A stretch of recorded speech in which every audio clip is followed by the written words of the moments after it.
नमस्कार, AMV network देख रहे हैं आप। आपके साथ में हूं बबीता। लोकसभा चुनाव के 7वें और आखिरी फेज में 7 राज्यों और केंद्र शासित प्रदेश की 57 सीटों पर वोटिंग हो रही है। उत्तर प्रदेश की 13, ओडिशा की 6 और हिमाचल प्रदेश की सभी 4 की 4 लोकसभा सीटों पर आज मतदान किया जा रहा है।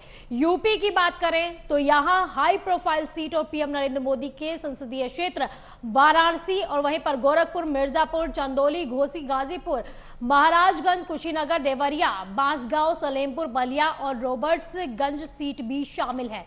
ओडिशा में जिन 6 सीटों पर वोटिंग हो रही है उनमें मयूरगंज, बालासोर, भद्रक, जाजपुर, केंद्रापड़ा, जगत सिंहपुर शामिल है। तो वहीं अगर बात हिमाचल प्रदेश की जाए तो मंडी, हमीरपुर, कांगड़ा और शिमला सीट इसमें शामिल है। तो वहीं हमीरपुर से केंद्रीय मंत्री अनुराग ठाकुर 5वीं बार चुनावी मैदान में है। तो मंडी से कांग्रेस ने पूर्व मुख्यमंत्री वीरभद्र सिंह के बेटे विक्रमादित्य सिंह को, तो बीजेपी ने अभिनेत्री कंगना रनौत को चुनावी मैदान में उतारा है।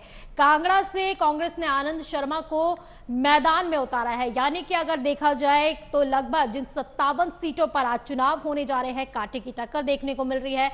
कई जगह ऐसी जहां पर सीधा सीधा कांग्रेस और बीजेपी के बीच में मुकाबला है, तो कई जगह जो ये मुकाबला है वो त्रिकोणीय नजर आ रहा है। तो यानी कि मुकाबला काफी कांटेदार है और 7वां फेज है, आखिरी फेज है। वहीं पर तस्वीरें अलग अलग जगह की आपको दिखा रहे हैं, जहां पर पूर्व मुख्यमंत्री जो है जयराम ठाकुर भी पहुंचे वोट करने के लिए। वोटों की अपील लगातार की जा रही है। तो वहीं भूषण आशु भी पहुंचे हैं। अलग अलग राज्यों की अलग अलग तस्वीरें आपको दिखा रहे हैं। पूर्व मंत्री है भूषण आशु, तो वहीं आरजेडी नेता तेजस्वी यादव भी वोट देने पहुंचे। इस दौरान जनता से भी वोटों की अपील करते हुए वो नजर आए कि वो भी ज्यादा से ज्यादा मतदान केंद्रों पर पहुंचे, वोट जरूर करें, क्योंकि वो इनकी एक जिम्मेदारी है। और वहीं पर जब पॉलिटिकल लीडर्स बड़े बड़े, जिनको लोग अपना रोल मॉडल भी मानते हैं, ऐसे लोगों को लाइन में खड़ा हुआ देखते हैं तो अपने में एक उत्साह भी आता है, वहीं पर एक मोटिवेशन भी मिलता है। इसीलिए उसी की ये बानगी है, ये तस्वीरें। तो जहां पर अलग अलग राज्यों की आपको तस्वीरें दिखा रहे हैं। इसी बीच जो अनुप्रिया पटेल भी मिर्जापुर में पहुंची हैं, तो वहां पे उन्होंने भी जो है लोगों से अपील की है। तीसरी बार वो जो है इस बार प्रत्याशी के तौर पर उतरी हैं। वहीं पर कांटे की टक्कर, हालांकि कहा जा रहा है इस बार माफ कीजिएगा कि इस बार कांटे की टक्कर देखने को मिलेगी और कहा जा रहा है चुनौती विपक्ष की तरफ से उन्हें मिल सकती है। वहीं पर चुनाव आयोग के वोटर टर्नआउट भी सामने आ गए हैं। उन ऐप के जरिए उन्होंने जो है बताया है कि दोपहर 1 बजे तक कितना % रहा है वोटर टर्नआउट। तो वहीं पर आप देख सकते हैं जेपी नड्डा भी दिखा रहे हैं कि किस तरह से उन्होंने भी वोट कर दिया है, तो निशान दिखाते हुए वहीं पर वोटों की अपील लगातार एएमवी नेटवर्क भी आपसे कर रहा है कि अभी भी आप घरों से बाहर निकलिए, वोट जरूर करें, क्योंकि पहले मतदान फिर जलपान बहुत ज्यादा जरूरी है। क्योंकि बहुत ज्यादा ये जरूरी इसलिए भी हो जाता है क्योंकि हर एक वोट जरूरी होता है। लोकतंत्र का महापर्व है जिसे मनाने के लिए हर एक इंसान को जरूर निकलना चाहिए। वहीं पर चुनावी आयोग की तरफ से जो वोटर टर्नआउट बताया गया है उसमें भी आपको बता रहे 40.9% वोटिंग हो चुकी है। सबसे ज्यादा जो वोटिंग की गई है वो हुई है 48.63% हिमाचल प्रदेश में। तो वहीं पर कांटे की टक्कर भी हिमाचल प्रदेश में देखने को मिल रही है। 4 सीटें हैं जिसमें पिछले अगर चुनाव में देखा जाए 4 की 4 सीटें बीजेपी के खाते में गई थी। तो वहीं पर जो सबसे कम वोटिंग हुई है वो हुई है बिहार में। हालांकि चिंता का विषय भी है और इसी बीच कहा जाता है कि जब वोट प्रतिशत कम होता है तो इससे जनता को भी काफी नुकसान है और वहीं पर जो राजनीतिक पार्टियां हैं उनको भी काफी नुकसान पहुंचता है। इसीलिए लगातार आपसे अपील की जा रही है कि ज्यादा से ज्यादा घरों से बाहर निकले और वोट जरूर करें। और चर्चा के लिए हमारे साथ मौजूद है पॉलिटिकल एडिटर जितेंद्र प्रताप सिंह। जितेंद्र, जिस तरह से अभी हमने देखा वोटों का प्रतिशत लगातार बढ़ता भी जा रहा है, कई जगह पे वोटों का प्रतिशत बढ़ा है, तो वहीं पर बिहार से जो वोट प्रतिशत टर्नआउट सामने आया है काफी कम है, कारण क्या हो सकता है? अगर वोटिंग प्रतिशत की बात करें तो आज सबसे ज्यादा पिछले 6 चरणों के तरह इस बार भी पश्चिम बंगाल में सबसे ज्यादा मतदान हुआ है और उसके बाद से हिमाचल प्रदेश में सबसे ज्यादा मतदान हुआ है। रही बात अगर बिहार की, तो बिहार में शुरुआती दौर से ही थोड़ी मतदान का जो प्रतिशत है वो कम रहा है। उसके पीछे मुख्य कारण ये होता है कि अधिकतर जो बिहार के मतदाता हैं वो अन्य प्रदेशों में है, यानी वो एक तरीके से प्रवासी हैं। यूपी के जो मतदाता हैं, खासकर पूर्वी यूपी के, वो भी जो है देश के अलग अलग राज्यों में जो है वो प्रवासी के तौर पे रहते हैं। यही कारण है कि जो बिहार में जो मतदान का जो प्रतिशत है वो कम है। भले वो वोटर तो बिहार के हैं, लेकिन वो मत डालने के लिए दिल्ली से बिहार नहीं जाते हैं। इसके अलावा जो युवा वोटर हैं वो उनका अगर वोटर कार्ड बना हुआ है या मतदाता है, मगर वो अपने पढ़ाई में या ट्रेनिंग में व्यस्त है। इसलिए जो वहाँ के जो महिलाएं हैं, बुजुर्ग हैं, या फिर वहीं के जो स्थानीय लोग हैं जो स्थानीय अपने कामकाज या खेती बाड़ी करते हैं, वो मतदान प्रतिशत में शामिल होते हैं। इसलिए बिहार में तो मतदान देखा जाए जितेंद्र, बिल्कुल आपने सही बात बोली है। एक तो सबसे बड़ा मुद्दा यही हो जाता है कि एक बड़ा कारण जो आपने अभी गिनाया है कि युवा जो वहां से हटके और दूसरे राज्यों में जाते हैं, नौकरी हो चाहे वो अन्य जो चीजें हो उसको लेकर। और यहाँ पर क्या कारण एक ये भी हो सकता है जितेंद्र, क्योंकि इस समय कई ऐसे राज्य भी हैं, कई ऐसे जिले भी हैं जहाँ पर गांव के लोग हो, वहां के इलाके के लोग हो, काफी ज्यादा सांसद के काम से भी नाराज हो रखे हैं, और कई ऐसी जगह जहां पर बहिष्कार करने की भी बात कही गई है, जिसकी खबरें हमने भी अभी सुनी है। बिल्कुल होता है। बिहार की अगर बात करें तो बिहार में जेडीयू और बीजेपी के बीच गठबंधन है, और जेडीयू बीजेपी के जो प्रत्याशी हैं वो जनता के अनुरूप नहीं है। कई जगहों पर जेडीयू ने ऐसे उम्मीदवार को टिकट दिया है जिसे जनता पसंद नहीं कर रही है, लेकिन बीजेपी की मजबूरी है कि वो जनता के जो जेडीयू के जो प्रत्याशी हैं उसका समर्थन करे। इसी प्रकार से अगर बीजेपी प्रत्याशी की बात करें तो जेडीयू के लोग उस प्रत्याशी को जो है पसंद नहीं करते हैं, लेकिन फिर भी उनकी मजबूरी है कि वो अपने गठबंधन धर्म को निभाते हुए उनका समर्थन करें। यही कारण है कि बिहार के अंदर में कई जगहों पर प्रत्याशी का विरोध जो है वो हो रहा है। अगर बिहार से ही जो है अगर गोपालगंज सीट की ही बात करें तो वहां पर आलोक कुमार सुमन का विरोध हो रहा है, क्योंकि उनके कामकाज से जनता वहां पर खुश नहीं है, लेकिन फिर भी बीजेपी के कार्यकर्ता जेडीयू के प्रत्याशी को वोट जो है वो दे रहे हैं। इस प्रकार तमाम तरह से सीट है जहां पर भले ही प्रत्याशी तो उतारा गया है, लेकिन लोग प्रत्याशी को न देख करके प्रधानमंत्री नरेंद्र मोदी के चेहरे पर वोटिंग कर रहे हैं, और यही कारण है कि न चाहते हुए भी बीजेपी और जेडीयू के जो वोटर हैं वो एक दूसरे के प्रत्याशियों का जो है लिए मतदान कर रहे हैं। कि वोट प्रतिशत की बात कि किस तरह से, जिस तरह से आपने विस्तार पूर्वक बताया है कि क्यों आखिर वोटों में कमी आ रही है, क्यों लोग जो है बाहर नहीं निकल रहे वोटिंग के लिए, एक सबसे बड़ा कारण ये भी हो सकता है एक तो तपिश, दूसरी जो तरफ देखा जाए सांसदों से लोगों की नाराजगी, क्योंकि काम काज से वो बिल्कुल भी खुश नहीं है, और वही जो विश्वास है वो दूसरे प्रत्याशियों पर भी बना नहीं पा रहे हैं।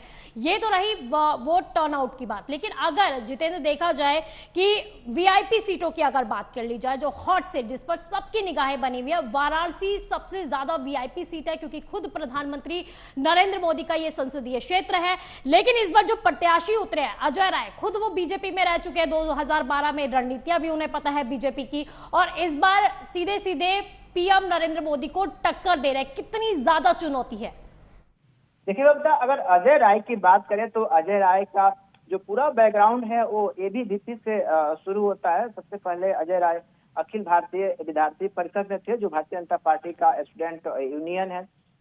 उस वक्त से फिर बीजेपी में वो नेता के तौर पर आए और उन्हें सक्रिय राजनीति में अपनी भूमिका निभाई, लेकिन बाद में बीजेपी में उनकी बात जब नहीं बनी तो वो समाजवादी पार्टी में चले गए, और समाजवादी पार्टी से फिर वो कांग्रेस पार्टी में चले गए, और वहां से लगभग अजय राय लगभग हैट्रिक बना चुके हैं अगर हार की बात करें तो, क्योंकि 3 बार वाराणसी से चुनाव लड़ चुके हैं अजय राय, और तीनों बार उन्हें कड़ी शिकस्त मिली है। अब चौथी बार फिर से कांग्रेस पार्टी ने उनको मैदान में उतार दिया है, और एक बार फिर से प्रधानमंत्री नरेंद्र मोदी के खिलाफ चुनाव लड़ रहे हैं। अजय राय कांग्रेस पार्टी के जो यूपी का इकाई है उसके प्रदेश अध्यक्ष भी हैं, और इनकी भाई की जो हत्या है वो वहाँ के जो बाहुबली जो अपराधी थे मुख्तार अंसारी उनके लोगों के द्वारा जो है कर दी गई थी, और उसके बाद से सिंपैथी के तौर पे जो है इनको कांग्रेस पार्टी ने शामिल किया था और इनको इस बार वाराणसी से टिकट दिया है। लेकिन हमें नहीं लगता है कि प्रधानमंत्री नरेंद्र मोदी के खिलाफ शायद ये चुनाव जीत पाएंगे, क्योंकि अरविंद केजरीवाल भी अपनी किस्मत आजमा चुके हैं वाराणसी से नरेंद्र मोदी के खिलाफ, और वो भी चुनाव हार चुके हैं। इसलिए वाराणसी में भले ही प्रत्याशियों को तो सभी दलों ने वहां पर उतारा है, लेकिन वाराणसी में एक तरीके से एक तरफा वहां पर माहौल है और लगभग लगभग अधिकतर वोट जो है वो प्रधानमंत्री नरेंद्र मोदी के खाते में जाते हुए जो है वो दिख रहा है। पीएम नरेंद्र मोदी का चेहरा ही जो है जनता को पसंद आने वाला है और जिस तरह से हवा जो है हमेशा से ही उन्हीं के पाले में जाके उन्हीं के रुख पर चली है वो भी इस बार देखने को मिलेगी। ठीक है, हमारे रिपोर्टर सिद्धार्थ प्रताप सिंह भी हमारे साथ जुड़ गए। सिद्धार्थ, अगर यूपी की आज की 13 सीटों की बात की जाए तो क्या जातीय समीकरण कह रहे हैं, जनता का मूड क्या कुछ कह रहा है?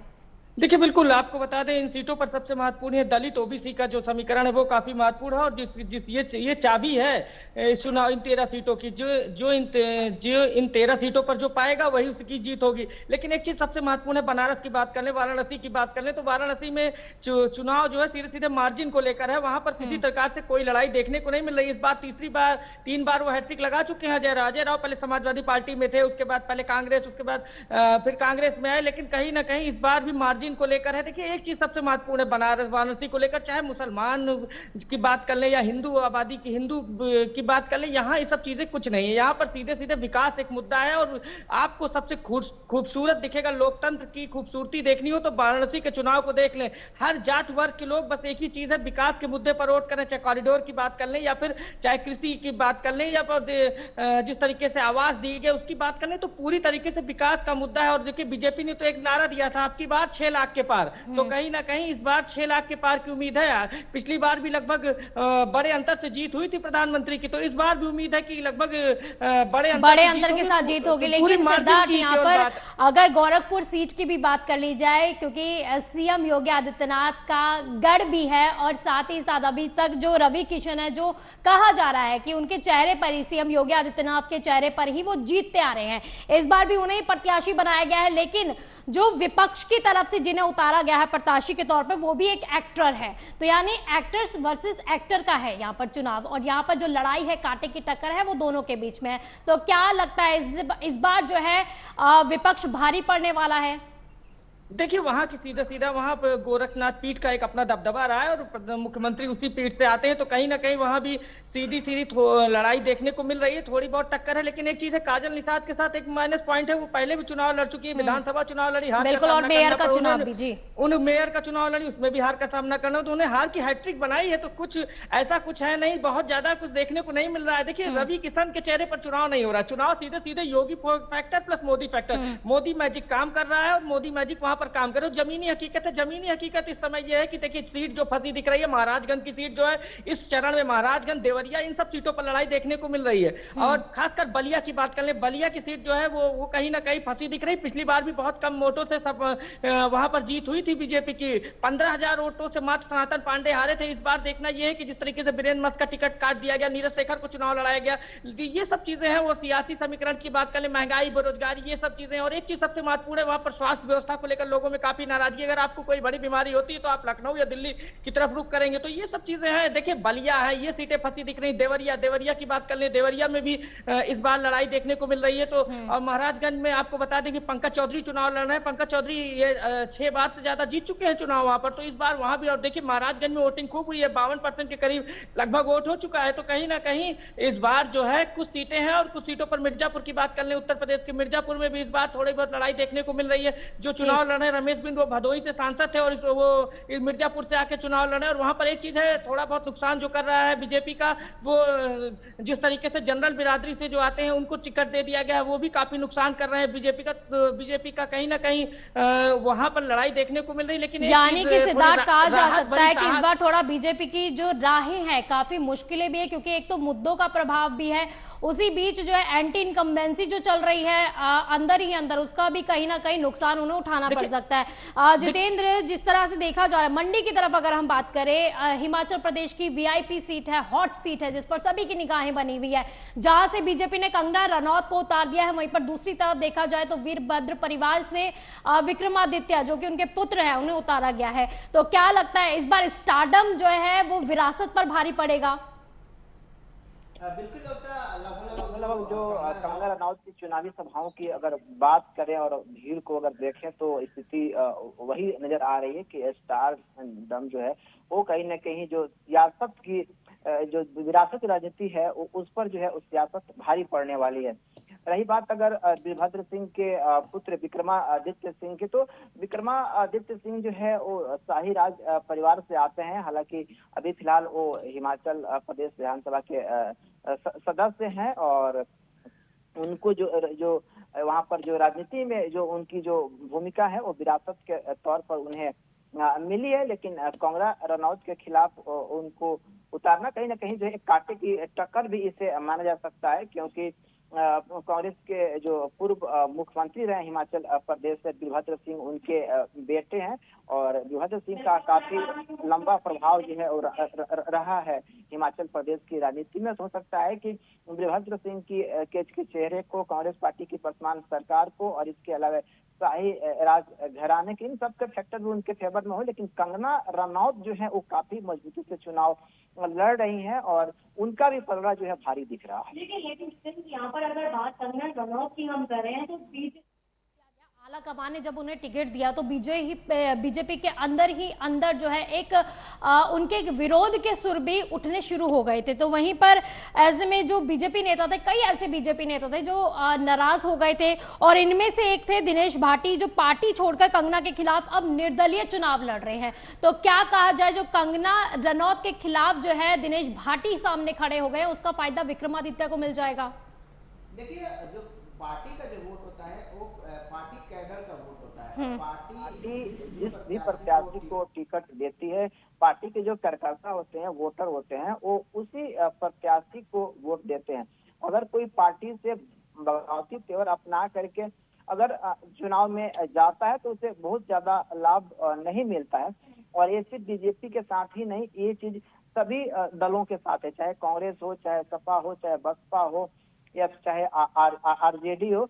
सबके प्रत्याशी जब इनका टिकट कटता है या उनके मन मुताबिक अगर कंस्टिट्यूएंसी नहीं मिलता है तो वो बागी हो जाते हैं और अलग चुनाव लड़ते हैं। लेकिन बीजेपी ने काफी सोच समझ करके मंडी से कंगना रनौत को प्रत्याशी बनाया है और काफी मजबूती से टक्कर दे रही है। पिछली बार अगर देखा जाए तो चारों की चारों सीटें जो है वो बीजेपी के खाते में गई थी, लेकिन अगर इसी बीच देख लिया जाए विधानसभा चुनाव कांग्रेस जीत गई थी, तो क्या 2019 में जिस तरह से बीजेपी ने बाजी मारी थी इस बार थोड़ा चुनौती हो जाएगी? हिमाचल में बीजेपी की भी पहले सरकार रही है और बीजेपी के भी वहां से सीएम बनते रहे हैं और भले अभी वर्तमान में कांग्रेस पार्टी की वहां पर सरकार हो, लेकिन अभी स्थिति वहां पर कांग्रेस पार्टी की सही नहीं है, क्योंकि वहां पर उप चुनाव भी हो रहे हैं विधानसभा के और अगर वहां पे सीटें बढ़ती हैं बीजेपी की और कांग्रेस के वहां पर जीत नहीं मिलती है तो हो सकता है कि वहां पर सत्ता परिवर्तन जैसी स्थिति देखने को मिले या फिर एक बार से वहां पर जो राजनीतिक अस्थिरता है कांग्रेस पार्टी के अंदर की वो निकल करके सामने आए। इसलिए कांग्रेस की बहुत अच्छी मजबूती स्थिति वहां पर मजबूत नहीं है हिमाचल प्रदेश में। हालांकि अगर लोकसभा चुनाव की अगर बात करें तो अधिकतर जो है लोकसभा चुनाव में चाहे 19 हो चाहे इस बार का चुनाव हो या 2014 के चुनाव हो, 2009 के चुनाव हो, बीजेपी काफी मजबूती के साथ जो है इन सभी सीटों के ऊपर हिमाचल प्रदेश में चुनाव जो है वो जीतते रही है। क्योंकि अगर उत्तर प्रदेश की अन्य सीटों की भी बात की जाए उसमें एक मिर्जापुर भी हॉट सीट है, जहां से अनुप्रिया पटेल दोबारा से उतरी हैं प्रत्याशी के तौर पर, तीसरी बार चुनावी मैदान में है। वहीं पर उनके सामने अगर बात की जाए तो रमेश बिंद है, तो 3 बार बसपा से वो विधायक भी रह चुके हैं। सपा से टिकट मिलने के बाद वो रमेश के साथ बिंद बरादरी के अलावा मुस्लिम और यादवों का सपोर्ट भी उन्हें मिल रहा है। तो क्या इस बार अनुप्रिया पटेल के लिए थोड़ा मुश्किलें खड़ी होने वाली है मिर्जापुर में? देखिए, जो जमीनी हकीकत ये है कि लड़ाई है Y+M समीकरण पर। रमेश चंद्र बिंद को विश्वास है कि Y+ समीकरण काम करेगा तो कहीं ना कहीं वो लड़ाई में है, इसमें कोई दो राय नहीं है। और जो बसपा प्रत्याशी है वो भी श्रवण बिरादरी से आते हैं, तो ये सब चीजें नुकसान हो रही है। चीज एंटी इनकम्बेंसी होती है सांसद के प्रति है, वो हर सीटों पर लगभग देखने को मिली। लेकिन एक चीज है उत्तर प्रदेश में जो हम लगातार कहेंगे, योगी आदित्यनाथ का चेहरा, कानून व्यवस्था, इन सब चीजों को लेकर एक चीज है, जो व्यापारी वर्ग है, यहाँ पर कालीन का काम होता था, पीतल का काम होता, लगभग बिल्कुल बंद हो चुका है। तो ये सब तो नाराजगी है, कोई उद्योग धंधे नहीं है, इन सब चीजों को लेकर लोगों में नाराजगी। लेकिन फिर वही एक बात आके जो रुक जाती है उत्तर प्रदेश में, मोदी मैजिक योगी मैजिक, इस मैजिक के सहारा अनुप्रिया पटेल भी हैं और वो जिस बिरादरी से आती है, पटेल बिरादरी से, उसकी काफी संख्या वहां पर है। तो कहीं ना कहीं अब अगर सवर्ण बिरादरी कहीं सवर्ण बिरादरी का वोट अगर कटता है तो कहीं ना कहीं ये दिक्कत भरी बात होगी। लेकिन सिद्धार्थ, जिस तरह से वो दावे कर रही हैं कि कुशवाहा वोट उनकी तरफ है, ब्राह्मण वोट उनकी तरफ है, इस तरह से उन्होंने मौर्य, निषाद और पालोट सैनी का समर्थन भी उन्हें मिला, इस तरह का वो दावा कर रही है। लेकिन अगर उसी तरफ दूसरी तरफ अगर देख लिया जाए, बिंद की अगर बात की जाए, तो वो हाल ही में बीजेपी छोड़कर जो है सपा में आए थे, इसलिए टिकट भी मिल गया। तो लगता नहीं, क्योंकि रणनीतियां उन्हें पता है किस तरह से चलने वाली है और वहीं पर एक बड़ा मजबूत चेहरा भी उनको बताया जा रहा है। देखिए, बिल्कुल वो भदोही से सांसद थे और राजनीति के अच्छे जानकार हैं, इसमें कोई दो राय नहीं है। और दूसरी बात, एक चीज सबसे महत्वपूर्ण है, जिस तरीके से प्रतापगढ़ में अनुप्रिया पटेल ने बयान दे दिया, उसको लेकर भी थोड़ा बहुत क्षत्रिय बिरादरी और ब्राह्मण बिरादरी में सवर्ण में नाराजगी। और जब सवर्ण प्रत्याशी भी चुनाव लड़ रहा है तो थोड़ा बहुत तो वोटों का वोट कटना निश्चित है। तो इसीलिए रमेश चंद्र बिंद को ये लग रहा है Y+M समीकरण और थोड़ा बहुत क्षत्रिय बिरादरी, तो कहीं ना कहीं लड़ाई। पिछली बार 2,30,000 वोटों से अनुप्रिया पटेल चुनाव जीती थी, तो कहीं ना कहीं अनुप्रिया पटेल को यह विश्वास है कि इस बार भी उनकी जीत निश्चित है। और जिस तरीके से खुद बड़ी बड़ी रैलियां हुई, प्रधानमंत्री खुद गए, तो इन सब चीजों को मोदी में उन्हें फायदा मिल जाएगा। ठीक है जितेंद्र, ओडिशा की जी एक चीज आपको बता दें, जो बलिया की बात करते हैं, बलिया में लगातार ये बताया जाता है कि 3 लाख ब्राह्मण जिस तरीके से दावे किए जाते हैं, लेकिन आज तक कभी वहां पर ब्राह्मण प्रत्याशी चुनाव नहीं जीता है। ये काफी महत्वपूर्ण है। तो ये सनातन पांडे भी पिछली बार 15,000 से चुनाव हार गए थे। तो कहीं ना कहीं जब मैजिक चलता है, मोदी मैजिक, तो फिर सियासी समीकरण और जाति समीकरण पूरी तरीके से फेल हो जाते हैं। ये विपक्ष भी बखूबी समझता है बबीता। बिल्कुल, और इसीलिए उन्होंने विपक्ष ने भी प्रत्याशी जो इस बार उतारे हैं काफी सोच समझकर उतारे। ये बात आपने बिल्कुल सही कही है कि ये विपक्ष समझता है कि किस तरह से मोदी मैजिक चलता है और वो बात वो जानते हैं, इसलिए प्रत्याशियों का चुनाव भी बार बार और काफी सोच समझकर किया गया है। जितेंद्र, ओडिशा की अगर बात कर ली जाए, 6 लोकसभा सीटों पर चुनाव हो रहे हैं, आज वोटिंग जारी है लगातार, और वहीं पर मत प्रतिशत की अगर बात की जाए तो बढ़ते जा रहे हैं। तो यानी कि 6 लोकसभा सीटों में से, जिसमें से 4 पिछली बार बीजेडी को मिली थी, उसमें से 2 बीजेपी को मिली थी, और लगातार यही कहा जा रहा है कि मत प्रतिशत बीजेपी का जो जनाधार है वो बढ़ता ही जा रहा है। वहीं पर ओडिशा में आज विधानसभा चुनाव भी हो रहे हैं, जिसमें से 42 सीटों पर आज विधानसभा चुनाव हो रहे हैं। क्या लगता है, इस बार बीजेपी बीजेडी को हरा पाएगी? क्या नवीन पटनायक जो इतने साल से 2000 से सत्ता पे है और उनके पिता भी उससे पहले सत्ता में रहे हैं, क्या बीजेडी को उस तरह की कड़ी टक्कर इन 10 सालों में वो दे पाएगी? देखिए डॉक्टर, अगर विधानसभा चुनाव की बात करें तो विधानसभा चुनाव में नवीन पटनायक अभी अपनी बढ़त लगातार बनाए हुए हैं। और नवीन पटनायक जो है वो उड़ीसा की राजनीति में लंबे समय से अपनी पारी खेल रहे हैं और वहाँ के जो स्थानीय जो वोट प्रतिशत है, खासकर जो आदिवासी पिछड़ा वर्ग का, उस पर उनकी काफी अच्छी पकड़ शुरू से ही रही है नवीन पटनायक की। लेकिन हाल ही में एक वीडियो जो है वायरल हुआ था, जिसमें नवीन पटनायक चुनाव प्रचार कर रहे थे, लेकिन उनका हाथ जो है वो कांप रहा था।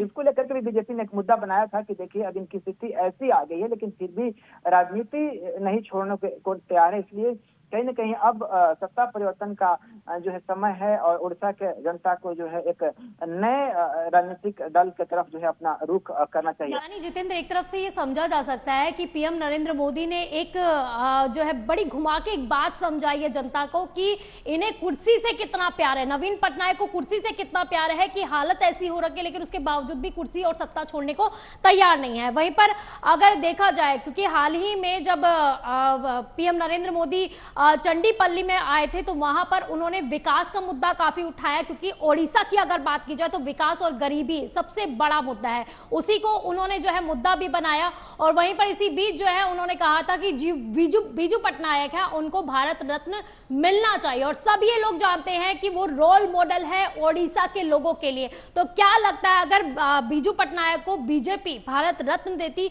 तो उनकी छवि भी वहां पर मजबूत हो जाती?